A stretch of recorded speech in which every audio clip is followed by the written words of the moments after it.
السلام عليكم ورحمة الله وبركاته. الحمد لله رب العالمين، والصلاة والسلام على سيد المرسلين نبينا محمد الأمين وعلى آله وصحبه أجمعين ومن تبعهم بإحسان إلى يوم الدين. أما بعد، قال الله تعالى في كلامه المجيد: أعوذ بالله من الشيطان الرجيم. ولقد أهدنا إلى آدم من قبل فنسي ولم نجد له عزما. প্রশংসা শুকরিয়া রব্বুল আলামিন আল্লাহ তাআলার দরবারে জানাই, যিনি আজকে আমাদেরকে দরসে কোরআন বৈঠকে অংশগ্রহণ করার সুযোগ দিয়েছেন। শুকরিয়া আদায় করি আলহামদুলিল্লাহ। সালাত ও সালাম বর্ষিত হোক সৈয়দুল মুরসালিন রহমাতুল্লিল আলামিন নবী মুহাম্মদ সাল্লাল্লাহু আলাইহি ওয়াসাল্লামের প্রতি। আল্লাহুম্মা সাল্লি ওয়া সাল্লিম ওয়া বারিক আলাইহি। সম্মানিত শ্রোতা ও দর্শক মণ্ডলী, আমরা দারসে কোরআন সূরা তাহা থেকে ধারাবাহিকভাবে আলোচনা করছিলাম। আজকে আমাদের যে বিষয়গুলো নিয়ে আলোচনা করা হবে তা হচ্ছে আদম আলাইহিস সালামের সৃষ্টি, ফেরেশতাদের তাকে সিজদা করানো, আদম এবং হাওয়া আলাইহিস সালাম একে জান্নাতে প্রবেশ এবং নির্দেশনা, যারা কোরআন এবং সুন্নাহ অনুযায়ী জীবনযাপন করবে না তাদের সর্বশেষ পরিস্থিতি কি হবে সে বিষয় নিয়ে আজকে আলোচনা হবে। আল্লাহ তাআলা বলছেন যে ওয়ালাকাদ আহিদনা ইলা আদম মিন ক্বাবল, ইতিপূর্বে তোমার বহু আগে আমরা আদম আলাইহিস সালামকে একটি দায়িত্ব দিয়েছিলাম, ওয়াদা দিয়েছিলাম, একটা গাইডলাইন দিয়েছিলাম, ডিরেকশন দিয়েছিলাম। সেটা বহুদিনের আগে। ফানাসিয়া, আমি তাকে যে দায়িত্বটা দিয়েছিলাম, শয়তানের ওয়াসওয়াসায় কুমন্ত্রণায় পড়ে আমার পক্ষ থেকে যে দায়িত্ব, ওয়াদা, অঙ্গীকার দেওয়া হয়েছিল সেটি সে ভুলে গিয়েছিল। ওয়ালাম নাজিদ লাহু আজমা, আর এই দায়িত্ব পালন করার ক্ষেত্রে আমরা তাকে দৃঢ় পাই না, তাকে এই কাজ পালনে প্রতিজ্ঞাবদ্ধ পাই নাই। যেটা আমরা তার কাছ থেকে প্রত্যাশা করেছিলাম সেটি তার কাছ থেকে পাই নাই, বরং সে এটি ভুলে গিয়েছিল। অর্থাৎ আল্লাহ তাআলা আদম আলাইহিস সালামকে সৃষ্টি করার পর তাকে জান্নাতে দিলেন, তার সুখী শান্তিতে বসবাস করার জন্য হাওয়া আলাইহিস সালামকে সৃষ্টি করলেন। আর আদম আলাইহিস সালামকে যে সৃষ্টি করার পর ফেরেশতাদেরকে বলা হয়েছিল তোমরা আদমকে সিজদা করো, আল্লাহ তাআলার আদেশকে অমান্য করার কারণে আল্লাহ তাআলা তাকে বিতাড়িত করে, পৃথিবীতে পাঠিয়ে দেয়।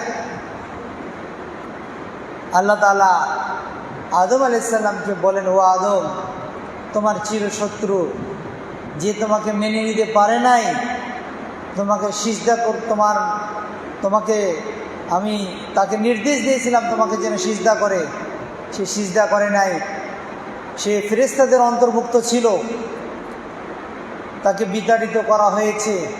সুতরাং এই জান্নাতে এসে তোমাকে কুমন্ত্রণা দিতে পারে। ওয়াসওয়াসা সৃষ্টি করতে পারে। এটা তুমি ভুলে যেও না। আমি তোমাকে একটা নির্দেশনা দিচ্ছি, এই জান্নাতে তোমার পানাহার আছে, খাবার আছে, পানি আছে, বাসস্থান আছে, তোমার পোশাক আছে। তোমার এই সুখ শান্তি সে মেনে নিতে পারবে না।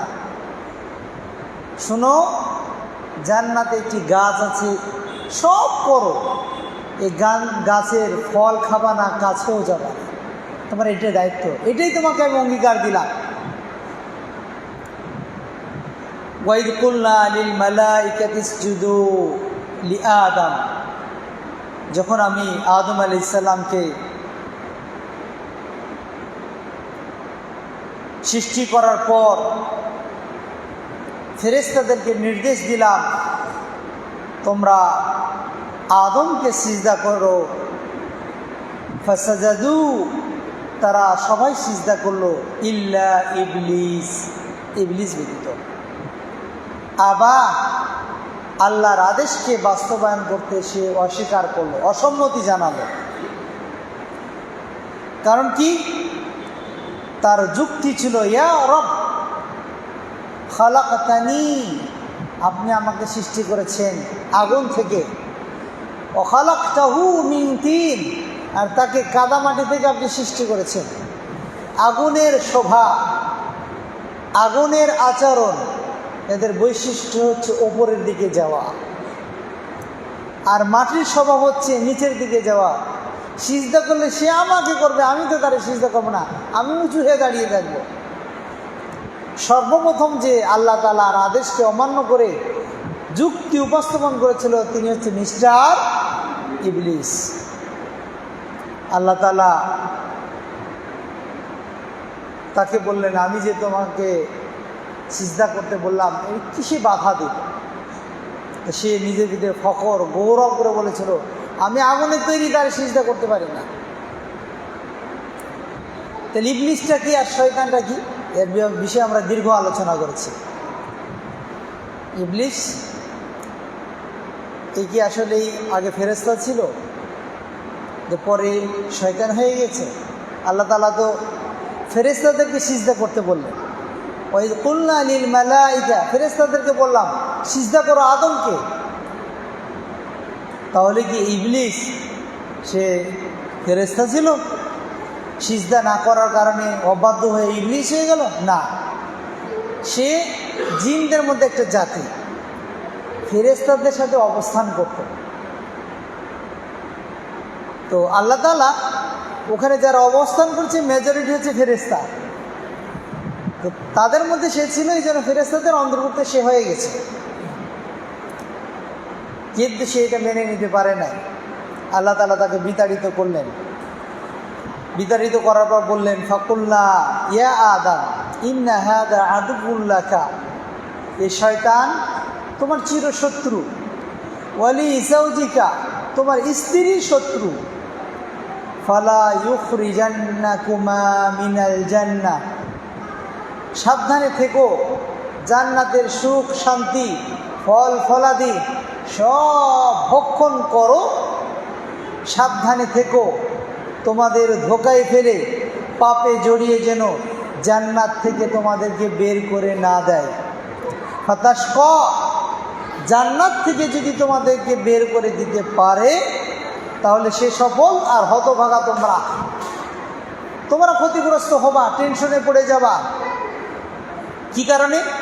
আল্লাহ তাআলা সে কারণে বলছে যে প্রথমটা হলো কি, জান্নাতে অবস্থান করা। তার মানে মানুষের সুখের জন্য প্রথম যে জিনিসটা দরকার সেটা কি? বাসস্থান। মানবিক সুখের জন্য যে প্রাথমিক যে একটা জিনিস দরকার, বাসস্থান, খাদ্য, বস্ত্র এবং পানি, এটা জরুরি। পৃথিবীতে মানুষ যত প্রকার অশান্তির পিছনে যে কারণগুলো হচ্ছে, সুখের পিছনে ছুটছে, তার মধ্যে উল্লেখযোগ্য একটা হচ্ছে সুন্দর একটা বাড়ি করা। আমি ভালো কিছু খাবো সেটা চিন্তায় মাথায় রেখে রাত দিন পরিশ্রম করছে।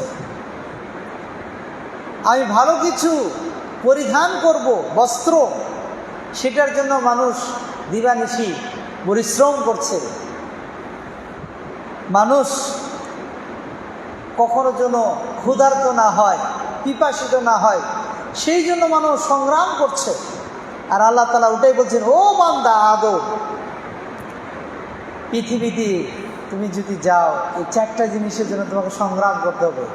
আর জান্নাত থেকে বের হয়ে গেলে এই 4টার পিছনে কাজ করতে গিয়ে তুমি ক্লান্ত হয়ে যাবে। সুতরাং ওই পৃথিবীতে তোমাকে যেন যেতে না হয়, তুমি এই জান্নাতের ফল ফলাদি খাও, সুখে থাকো, গাছের কাছে যেও না। ইন্না লাকা আল্লা তাজুআ ফিহা, আমি তোমাকে যে জান্নাতে দিলাম, প্রবেশ করালাম, এখানে কখনো তুমি ক্ষুধার্ত হবে না, ক্ষুধা লাগবে না। ওয়ালা তা'রা, এখানে তোমার নতুন পোশাক কিনতে হবে, মার্কেট করতে হবে, এটা নিয়ে তোমাকে টেনশন করতে হবে না। উলঙ্গ থাকবা না, তোমার পরিধানের বস্ত্র আল্লাহ তাআলা তোমাকে পর্যাপ্ত দিবে, পুরাতন হবে না। ওয়া আন্নাকা লা তাজমাউ ফিহা, জান্নাতে যাওয়ার পর কখনো কোনোদিন পিপাসিত হবে না, কাজ করতে হবে না, ক্লেশ নেই, কষ্ট নেই, চিন্তা নেই, দুর্দশা নেই, শান্তি আর শান্তি। পৃথিবীতে যদি যাও পরিশ্রম করতে করতে ঘন্টায় ঘন্টায় তোমাকে পানি পান করতে হবে, ফাতাশকা, এই কারণে তুমি কষ্টের মধ্যে পড়ে যাবা। ওয়ালা তাদহা, তুমি এখানে কোনো ক্ষতিগ্রস্তের সম্মুখীন হবা না, তুমি জান্নাতে সুখে থাকবা। আল্লাহ তাআলা 4টি ডিরেকশন তাকে দিয়ে দিলেন। এরপর তিনি জান্নাতে থাকতে থাকলেন। শয়তান বিভিন্নভাবে কুমন্ত্রণা দিতে থাকে আদম আলাইহিস সালামকে, তিনি যায় না। আদম আলাইহিস সালামকে কুমন্ত্রণা দেয়, যাও গাছের ফল খাও, কিন্তু তিনি ফল খান না। সর্বশেষ হাওয়া আলাইহিস সালামের কাছে গিয়ে তাকে কন্ট্রোল করে ফেলে, তাকে বশ করে নিয়ে ফেলে, অধীনস্থ করে ফেলে। ফাওয়াসওয়াসা ইলাইহি শাইতান, শয়তান তার কাছে ওয়াসওয়াসা সৃষ্টি করলো।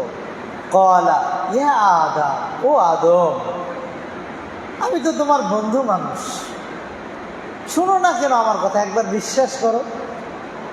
হাল আদুল্লুকা আলা শাজারাতিল খুলদি, আমি তোমাকে এমন কি একটা গাছের কথা বলবো না যে গাছের ফল খেলে তুমি চিরস্থায়ী থাকবে, আর কোনোদিন তোমার শেষ হবে না, চিন্তা কিছুই হবে না। অমুলকিন, এমন তোমাকে ক্ষমতা দেওয়া হবে, লা ইয়াবলা, যা কোনোদিন ক্ষয় হবে না, অবক্ষয়, ক্ষয় হবে না, অক্ষয়, চিরস্থায়ী, লং টাইম এটা লাস্টিং করবে, এমন ক্ষমতার দিকে কি তোমাকে পথ দেখাবো না? তার কথায় পরিচিত হয়ে ফাআকালা মিনহা, ওই গাছের কাছে গেল, গাছের কাছে যাওয়ার পর ফল খেলো। ফাবাদাত লাহুমা সাওআতুহুমা, ফল খাওয়ার সাথে সাথেই তাদের পরিধানে যে বস্ত্র ছিল, যে পোশাক ছিল, সেই পোশাক খুলে গেল, তাদের লজ্জাস্থান প্রকাশিত হলো। এটা দেখে ফাতাফিকা ইয়াখসিফানি আলাইহিমা মিন ওয়ারাকিল জান্নাহ, জান্নাতের যে গাছ রয়েছে এই গাছের পাতা দিয়ে নিজেদের লজ্জায় স্থান ঢাকার জন্য চেষ্টা করছে। তার মানে কি, ও নবী মুহাম্মদ সাল্লাল্লাহু আলাইহি সাল্লাম, তোমার আগে আদম আলাইহিস সালামকে আমি সৃষ্টি করেছিলাম, তাকে জান্নাত দিয়েছিলাম, একটা ওয়াদা, তাকে ডিরেকশন দিয়েছিলাম, এটা গাছের ফল খাবা না। এই আদেশ অমান্য করার কারণে, ভুলে যাওয়ার কারণে তাদের পোশাক খুলে গেছে, তাদেরকে শাস্তির সম্মুখীন হতে হয়েছে। তোমরাও যদি ভুল করো শাস্তি পেতে হবে। ওয়াসা আদম রাব্বাহ, আদম আলাইহিস সালাম তার রবের আদেশকে অমান্য করলো। ফাগাওয়া, তিনি লাইনচ্যুত হয়ে গেলেন, পথভ্রষ্ট হয়ে গেলেন। যে শান্তিতে থাকার কথা ছিল সে শান্তিচ্যুত হয়ে পৃথিবীতে সে কষ্ট ক্লান্তির মধ্যে তিনি পড়ে গেলেন। তিনি পৃথিবীতে এসে লম্বা সময় আল্লাহকে ডাকে, রব্বানা যালামনা আনফুসানা, ও আমার রব, আমি তো জুলুম করেছি না নিজে নাফসের প্রতি। জুলুমটা কি? আমাদের মতো এত গুনাহ করেছিল, হত্যা করেছিল, পাপ করেছিল? কোনো কিছু না, যা শুধু একটা আদেশকে অমান্য করেছে, যার কারণে আল্লাহ তাআলা তাকে পৃথিবীতে নবী, নিজ হাতে আল্লাহ তাআলা তাকে কী করেছেন? সৃষ্টি করেছেন। একটা ভুলের কারণে আল্লাহ তাআলা তাকে পৃথিবীতে পাঠিয়ে দিয়েছে জান্নাত থেকে। আর আমরা শত শত ভুল, আল্লাহর আদেশ তো অমান্য করছি, পাপের সাথে জড়িয়ে যাচ্ছি, এরপরও আল্লাহকে স্মরণ করছি না। আর আদম আলাইহিস সালাম তিনি আল্লাহকে বলছেন, রব্বানা, ও আমার রব, যালামনা আনফুসানা, নিজেদের আত্মার প্রতি আমরা আপনার আদেশকে অমান্য করার মাধ্যমে জুলুম করেছি। আপনি যদি আমাদের কাছে ক্ষমা না করেন তাহলে আমরা তো রহমত থেকে বঞ্চিত হব, আমরা ক্ষতিগ্রস্তদের অন্তর্ভুক্ত হয়ে যাব। সুম্মা ইজতাবাহু রব্বু, আল্লাহ তাআলা তার ডাকে সাড়া দিলেন। ফাতাবা আলাইহি, আল্লাহ তাআলা তার তওবাকে কবুল করলেন। ওয়াহাদা, এবং জান্নাত পাওয়ার জন্য যে রাস্তা রয়েছে সে সঠিক পথ দেখালেন। ক্বালা ইহবিতা, ঠিক আছে যাও, তোমরা জান্নাত থেকে বের হয়ে যাও। মিনহা জামিয়া, সবাই জান্নাত থেকে বের হয়ে যাও, কারণ বা'দুকুম লিবা'দিন আদুউন, তোমরা পরস্পরে একজন আরেকজনের শত্রু। শয়তান তোমাকে মেনে নেবে না, ও আদম তোমাকে পথভ্রষ্ট করেছে। যাও, তোমাদেরকে আমি জান্নাতে 4টা সুখে থাকার জন্য ফর্মুলা দিয়েছিলাম, জিনিস দিয়েছিলাম, বাসস্থান দিলাম, খাদ্য দিলাম, পানি দিলাম, বস্ত্র দিলাম। এইগুলো তোমার পছন্দ হলো না, আর পছন্দ হয়েছে, তুমি আদেশকে অমান্য করেছো। যাও, পৃথিবীতে গিয়ে এবার বাড়ি বানাও, এবার খাদ্য চাষাবাদ করো, পানি সংগ্রহ করো, বস্ত্র ক্রয় করো। কেমন কষ্ট লাগে দেখো। এই জন্য আল্লাহ তাআলার পক্ষ থেকে যে নিয়ামত এসেছে সেটিকে শুকরিয়া তার নিতে হবে। আমরা নিয়ামত বলতে বুঝি শুধু টাকা পয়সা, না, এটা না। নিয়ামত বলতে আপনি ভাবেন, আজকে যাদের অনেক টাকা পয়সার মালিক, আমরা মনে করি আল্লাহ তাআলা তাকে অনেক নিয়ামত দিয়েছে, তাই না?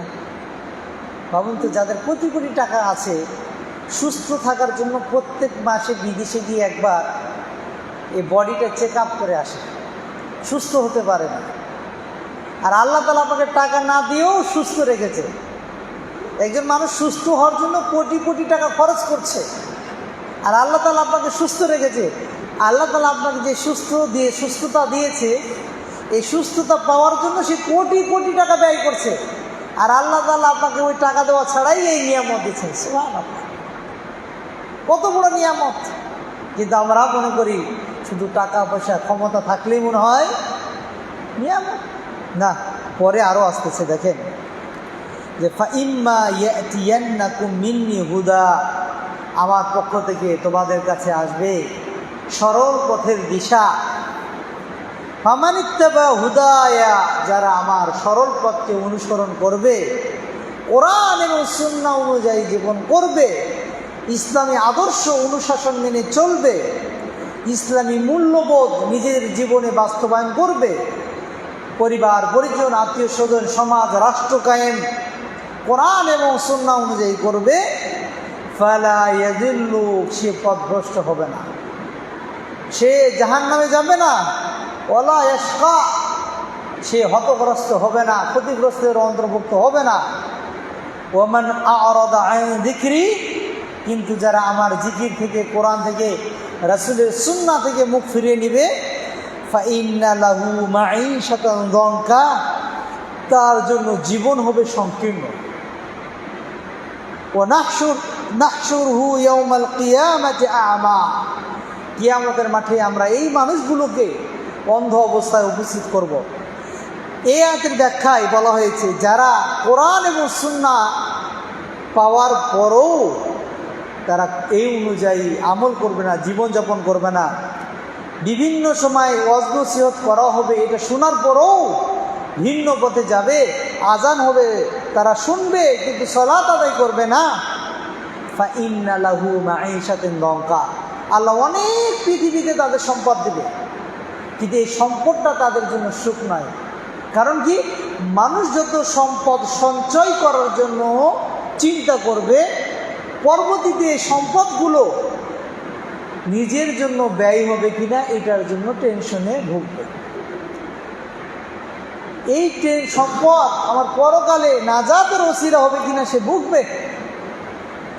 সুতরাং সম্পদের পিছনে এত না ছুটে কোরআন সুন্নাহ অনুযায়ী কেউ যদি জীবনযাপন করে যথেষ্ট।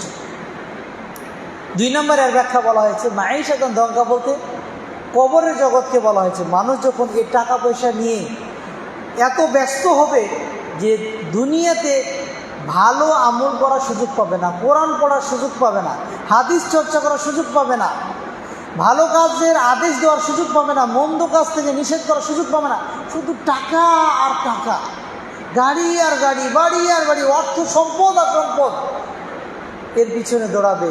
এই মানুষগুলো যখন কবরে যাবে, ভালো আমল থাকবে না, তখন এই কবরটা তাদের জন্য এতটা সংকীর্ণ হবে যে আপনার এক পাশের মাটি আর এক পাশ থেকে চাপ দেবে, তাদের দেহের হাড্ডিগুলো ভেদ করবে। এইটাকে সংকীর্ণ জীবন বলা হয়েছে।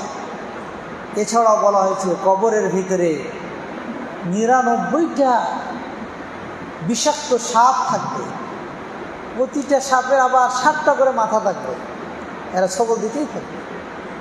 মাঈশাতান দনকা এখানেই শেষ না, ওয়া নাহশুরু ইয়াওমাল কিয়ামাতি আমা, যেদিন কিয়ামতের সময় হবে, হাসরের সময় হবে, আমি তাদেরকে অন্ধ অবস্থায় উপস্থিত করব। অন্ধ অবস্থা বলতে কি, 2টা হতে পারে। প্রকৃত অর্থেই তাদের চোখকে আল্লাহ অন্ধ করে দেবে, অথবা 2 নম্বর ব্যাখ্যা যে আল্লাহ তাআলা তাদের চোখ খোলা রাখবে কিন্তু নূর আলো দেখতে পাবে না, শুধু অন্ধকার দেখতে পাবে, জাহান্নাম দেখতে পাবে কিন্তু জান্নাত দেখতে পাবে না।